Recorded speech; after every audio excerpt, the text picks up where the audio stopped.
Hello everyone, welcome to our channel guys. यहाँ पे हम आज बात करने वाले हैं CSIR, ठीक है, council of scientific and industrial research के लिए। ठीक है, क्या है ये पोस्ट रिक्रूटमेंट, इन सभी चीजों के बारे में आपसे बात की जाएगी। लेकिन आगे बढ़ने से पहले मैं बताना चाहूंगा कि अगर आपने अभी तक चैनल को सब्सक्राइब नहीं किया है तो फटाफट चैनल को सब्सक्राइब करें, वीडियो को लाइक शेयर जरूर करें।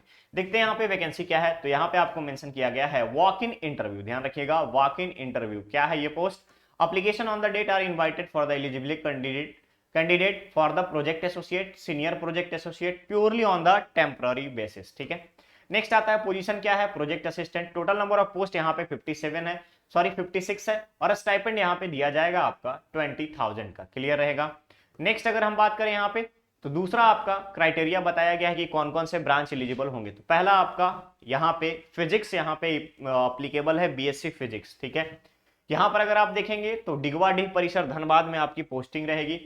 लास्ट अगर हम बात करें 27 सितंबर को इसका वॉक इन इंटरव्यू है। नेक्स्ट है आपका कृषि विज्ञान, जैव तकनीक, बायोटेक्नोलॉजी, या फिर जीव विज्ञान की अगर हम बात करें, लाइफ साइंस की बात करें, या diploma in chemical, diploma in civil, ये सब अगर आपके पास है तो आप यहां पर कब तक 27 सितंबर को आप इस साक्षात्कार में भाग लेने जा सकते हैं। नेक्स्ट आता है केमिस्ट्री का BSc।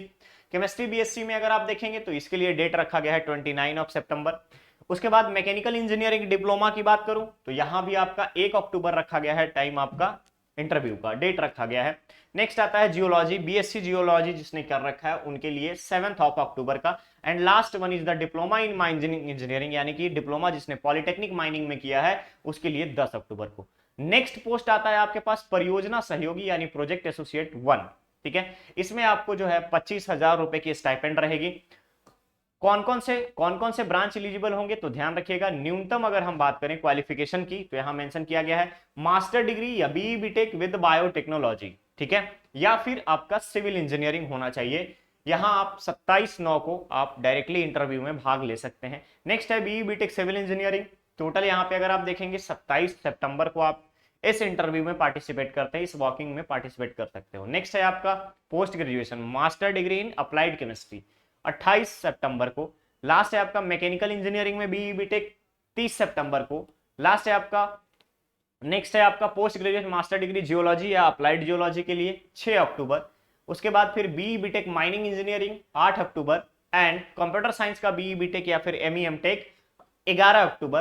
केमिकल इंजीनियरिंग का BE BTech आपका अगेन 12 अक्टूबर। तो ये सारी चीजें आपको टाइम, डेट, पोस्ट और ब्रांच के अप्लीकेबिलिटी के बारे में आपको बता दिया गया है। यहां पर आप अप्लाई कैसे करेंगे तो सबसे पहले www.cimfr.simfa.nic.in पर जा करके अप्लाई कर सकते हैं। और यहीं पे सारे नोटिफिकेशन को पढ़ने के बाद अगर आप जा रहे हैं वॉक इन के लिए तो ध्यान रखिएगा सभी आपके पास डॉक्यूमेंट्स जो हैं ओरिजिनल फॉर्मेट में अवेलेबल होने चाहिए। एज लिमिट की बात करूं तो minimum age 21 years and maximum age 50 years यहां पे मेंशन किया गया है। इसके अलावा अनुसूचित जाति, जनजाति, पिछड़ा वर्ग, सभी को, विकलांग को यहां पे आपको एज क्राइटेरिया में थोड़ी छूट प्रोवाइड की जाएगी नॉर्म्स के अकॉर्डिंग। क्लियर रहेगा।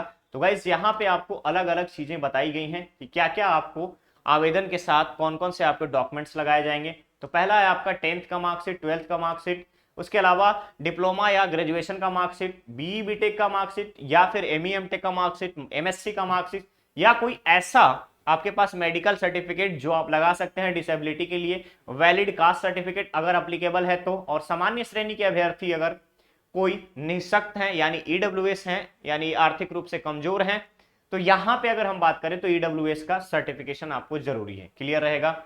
यहां पे अगर हम बात करें कि अगर आपका सिलेक्शन हो जाता है तो सिलेक्शन होने के बाद ध्यान रखिएगा स्वयं के लिए, ध्यान रखेंगे स्वयं के लिए संस्थान के औषधालय से यानी कि फैसिलिटी ऑफ डिस्पेंसरी प्रोवाइड किया जाएगा।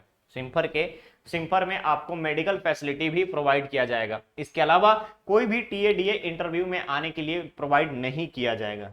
क्लियर रहेगा। चलिए, एप्लीकेशन फॉर्म का फॉर्मेट नोटिफिकेशन के साथ अटैच है। आप इस फॉर्म को पूरा फिल करेंगे। फिल करने के बाद सभी वैलिड डॉक्यूमेंट्स को अटैच करके सेल्फ अटेस्टेड करके अटैच करेंगे। अटैच करने के बाद रिक्विसाइड डेट जो दिया गया है, डेट यहाँ पे मेंशन जो किया गया है, उस डेट को आप ऑफिशियल वेन्यू पे पहुंचेंगे। क्लियर रहेगा। तो गाइस अगर आप लोग फ्रेशर है तो आप सबके लिए एक बैक सपोर्ट बनाने के लिए यहाँ पे बेस्ट एक जॉब हो सकता है। इसके अलावा फर्दर आप अपना कंटिन्यू रख सकते हैं स्टडी को, फर्दर फ्यूचर प्लान जो है आपका उसको आप कंटिन्यू कर सकते हैं। ओके, तो गाइज ये था आपका CSIR सिम्फर का रिक्रूटमेंट नोटिफिकेशन का update for the post of project assistant and project associate. Clear रहेगा? चलिए मिलते हैं हम लोग नेक्स्ट अपडेट में। बने रहिए हमारे चैनल पर, चैनल को सब्सक्राइब करें, वीडियो को लाइक शेयर जरूर करें। Thank you so much.